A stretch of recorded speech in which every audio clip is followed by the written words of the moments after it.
Sahaja Yoga, or if they don't give realizations to others, then of course it can be a junk then. Supposing you don't use your car, may be very good, and you don't use it, it becomes a junk.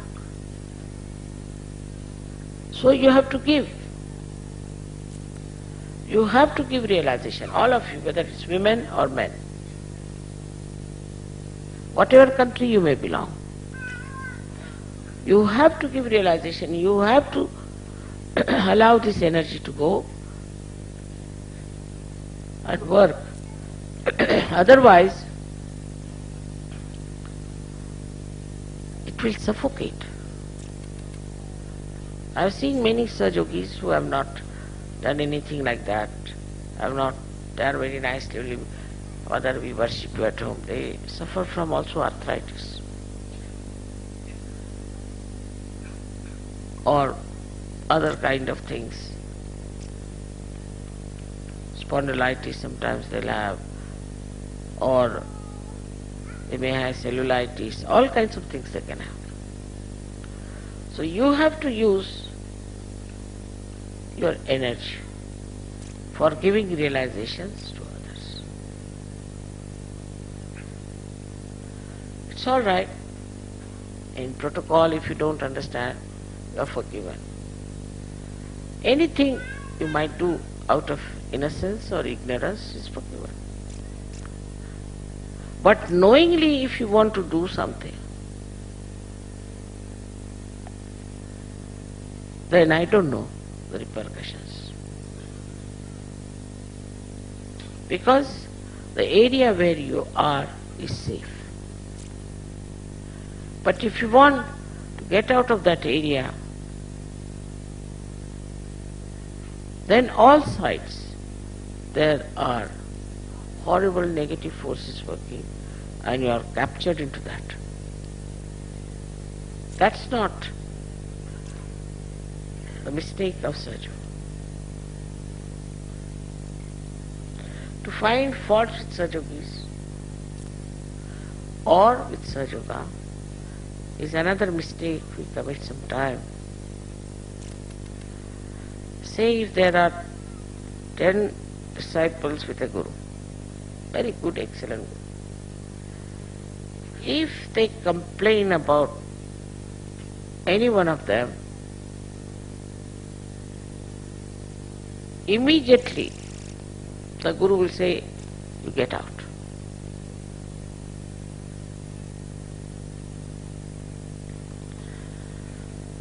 They have no business to complain about each other. On the contrary, like this hand is paining, then this hand doesn't complain to the brain but tries to soothe it.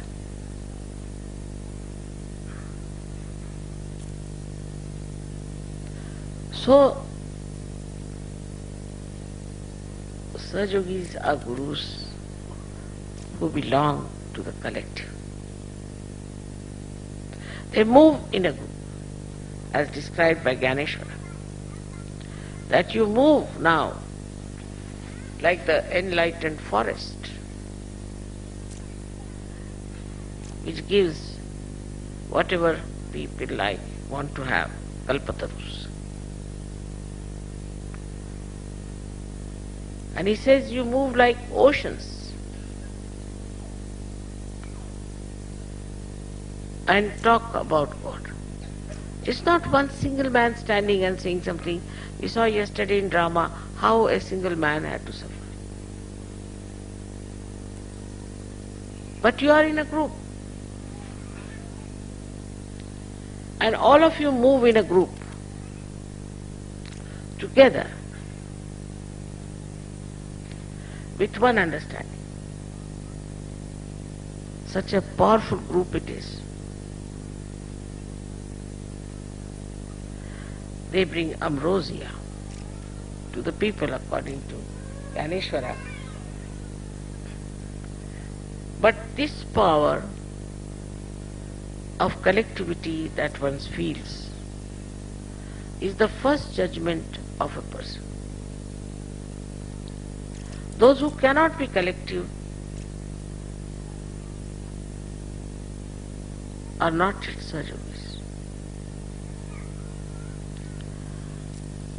Some people think that they have served me, they have looked after me, they do my puja or something, so that they have a right to scold others, to get angry with others, shout at them, tell them work, do all kinds of things. It's not so. You are a Sahajogi when you are absolutely collective. Otherwise you are not a Sahajogi when you are not collective. It's so simple that ego, conditionings of ego, or conditionings of the past may keep you away from others, and there is no connection with the divine anymore left. Those who are not collective people have no relationship with the divine.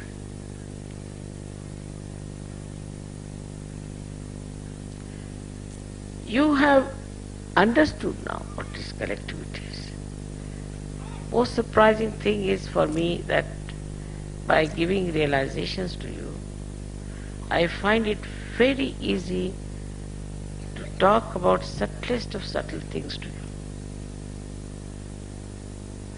All these things I don't think any guru could have talked. Not possible. It would not go into their heads. Very subtle it is. You have become subtle. And the subtleties have their own beauty in expression, in talking, in behaving with others, in understanding. It's so sweet and so beautiful. The collective feeling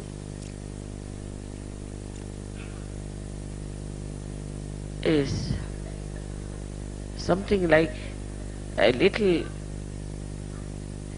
particle of clay thinks it is a mountain. Like a drop becoming the ocean. But if there's one drop who says, no, I can't be collective, I stay on the shore, all right. The sunshine will evaporate. But Mother, I worship you, I do this, I do that. With all that, if you do not develop collectivity, better not worship me. For that, how a guru should act with the collective. In Sahaja Yoga, nobody should feel that you are some hierarchy or a higher personality. If you start feeling like that, then at that point, you must know that there is some position on you.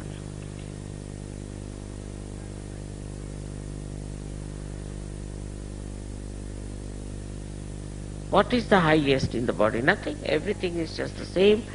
Is the way it is there. It has to be used for its own purposes.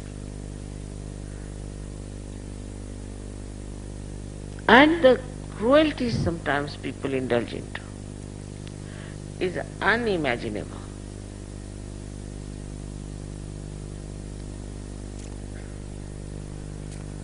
How can this kind of satisfaction be there if you are Sahaja? I don't know, they say so, that gurus used to beat and they used to do all kinds of things, there must be booths. Don't know. Very angry gurus. You cannot afford to be angry. You cannot afford. Anger means imbalance. You get attached to, say, your family. Start talking like that, or no more.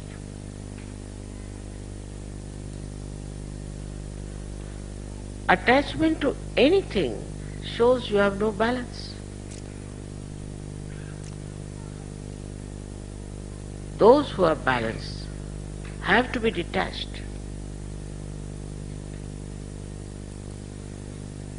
Otherwise, you get attached to somebody, this is my daughter, this is my son, this is this, then you don't see the truth.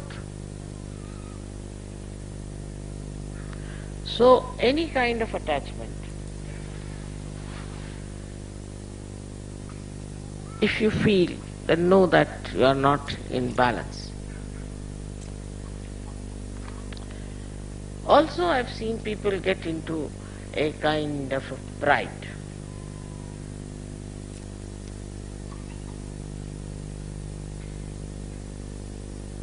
Pride that we are Sajogis.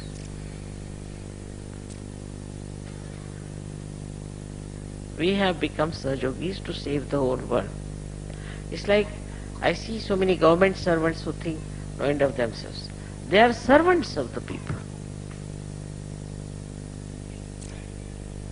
They may be called officers, but officers to serve. In the same way, we are in this world to serve God. And the purpose of your service is to save the world. Save the people. But if you have pride, false pride, how can you do that? The way you will talk, the way you will behave, nobody will come near.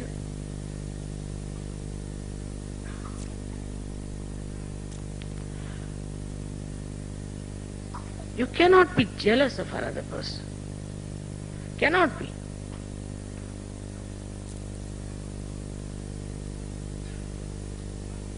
Because jealousy means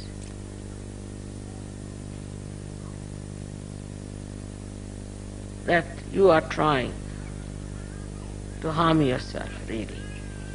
I don't know what is jealousy is so much. I see people getting jealous, but I don't know what it is really, jealousy. The funny stuff, isn't it?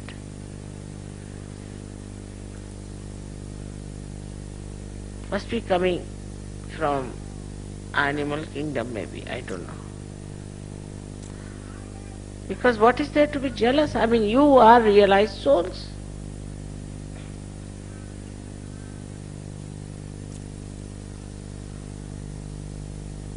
How can you be jealous of anyone? Say, supposing you are a diamond.